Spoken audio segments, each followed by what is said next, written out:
So if folks have questions whilst the panel are getting situated, just let me know. If you could raise your hand, I'll bring a microphone over to you and we can ask away. And if you just let them know if the question's for one person or the whole panel. Sure. Machine learning question for whoever wants to field it.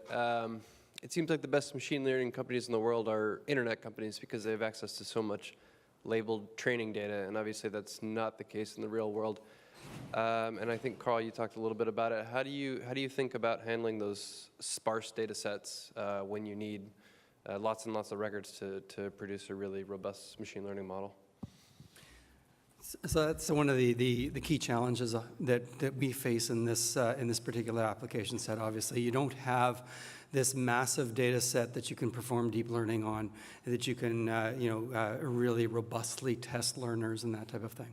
And that's my point, is that most of it's quite emergent. So some of the new techniques and new techniques of truly unsupervised learning, basically algorithms that learn as they go, which means that they evolve in their accuracy as they go, is the way that we need to focus for this particular domain. There are some elements, because again, as most of the speakers have mentioned here, we do have some deep data sets back in the asset histories and back in the maintenance kind of records of organizations that you can perform deeper learning on those. But if you actually look at the human performance and the pointy end of how things are changing very rapidly in the field, that's the stuff that the learner needs to be learning on the fly, and which requires kind of that blend of techniques. Definitely challenging. Okay, any other questions? Well, I can ask one, perhaps this probably for Jim and Anand. So you guys talked, you showed the example of the refinery in Unity, and you had this really nice model, and you said things like that become possible because of standards in metadata for big data. And then you used the example of holographic imagery and MRO and how airlines can use 3D models for maintenance. I'm wondering what the state of those technologies are. Are they kind of concepts in your mind? Are they pilots? Have you have experience with implementing those? Are airlines doing that in real life today, or where are we with those things? There are several initiatives. Lufthansa is working on a paperless maintenance job order elimination. There's some resistance by leasing companies which are not ready to get rid of the paper records. But what we're proposing is that the metadata in big data should be open, a collaborative standard. So we have been researching the existing standards, and in aviation, Spec 2000 is very popular. There's a lot of design data in CATIA from Airbus and Boeing. Of course, there are very real commercial concerns by these companies to essentially not be very interoperable, because that sort of reduces their reason for being and the reason for them to sell more interlocking pieces to their existing software platform. However, going back to the slide that I showed about the internet itself, collaboration is really the key to build the business for everybody.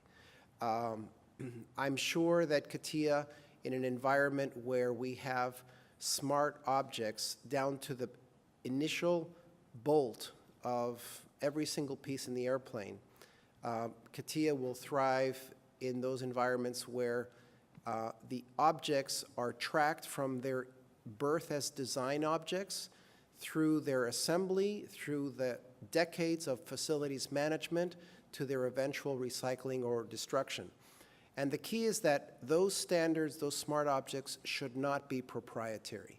And maybe this is a counter-intuitive business prop, but my sense is that all of us will make more money if we agree on meta standards in big data that allow for those smart objects to collaborate among industries, so that a bolt on a Jeep in the military could be the same as a bolt in a automobile factory.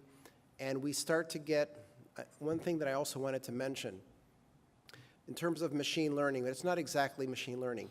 If we have 1,000 jet engines from one manufacturer out there that are pouring out their data on every flight, those machines will actually learn from each other, because those sensor data all that sensor data processed by big data will actually, you'll immediately know the outlier jet engine that is having a pre-failure situation.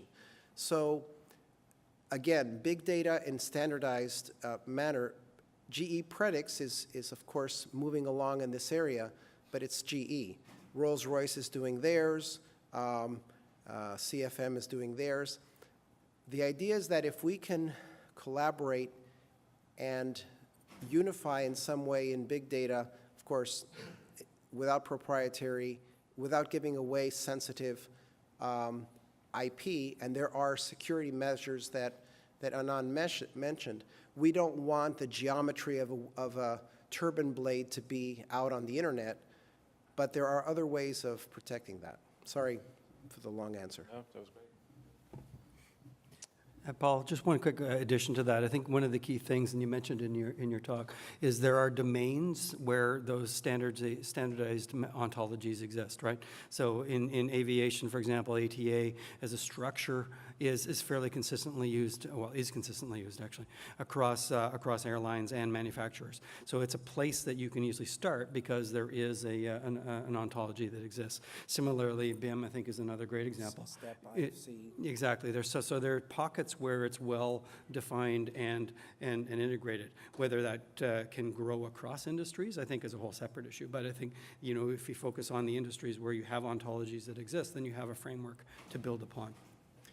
We're actually not thinking of them migrating horizontally, but actually moving vertically up, where they would merge at the big data level, so that a smart object is defined probably by the initial manufacturer, and it gives birth to an object that can be added assets and tags as deep and as secure as necessary, so that that object takes along with it all its baggage about its existence. And that's what we're talking about, the smart object. It's not a... Internet of Things is nice about communication, but what we're talking about is objects that essentially have a sense of self on the way to sentient machines that could actually diagnose themselves. Mm-hmm. Great, yeah. Question over here.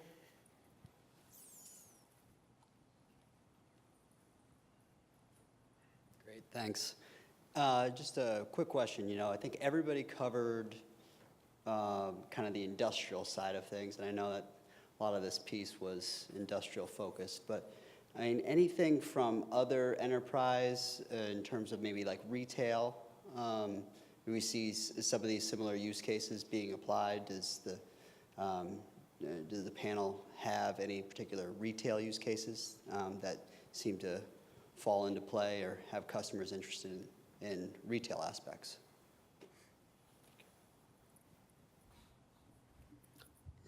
I think that the